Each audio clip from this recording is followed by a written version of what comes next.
She found an AirTag in her purse and began to freak out. Her mind started racing about who could have slipped it in and why they were tracking her. In a panic, she called Alex, one of her closest friends. He arrived minutes later and assured her everything was fine, quickly taking the device off her hands. He Googled how to destroy it and learned a hammer was the best option. They both went out on the porch. He smashed the AirTag, and she felt relieved for a moment. But the worry lingered. Someone had slipped it in her purse. Someone was watching.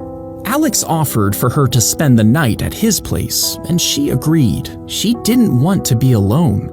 His apartment felt unfamiliar, but safer than her own. He tossed her a blanket for the couch and disappeared into his room. She couldn't sleep. Every creak and noise made her skin crawl. She got up to use the bathroom, but as she walked down the hall, she noticed a room with a glowing red light bleeding from under the door. She pushed it open and her stomach dropped. It was her, an entire wall of photos. She found a strand of her hair taped to a mirror. A mannequin was wearing a dress that she had lost months ago.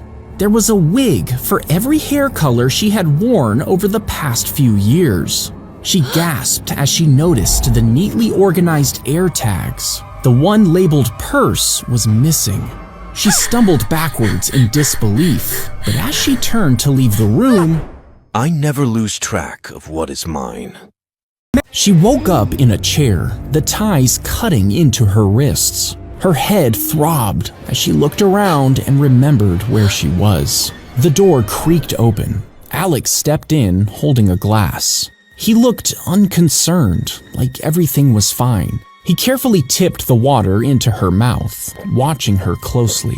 His expression shifted to something darker, more troubled. As he left, she knew she had to escape or something bad would happen. She tugged and twisted at the ties, desperate to loosen them before he returned. Meanwhile, Alex was fixating on a sharp knife resting on the countertop. His hands hovered over it, a conflicted look on his face. Finally, he picked it up with a heavy sigh, gripping it tightly.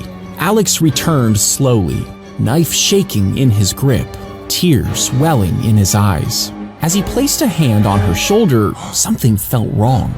It was the mannequin. Suddenly, she smashed the mirror over his head. She raced toward her car, fingers trembling as she struggled to dial 911. As she drove away, he stood in the doorway with an unsettling smile on his face. She sped away, finally escaping Alex, which put her mind at ease for now.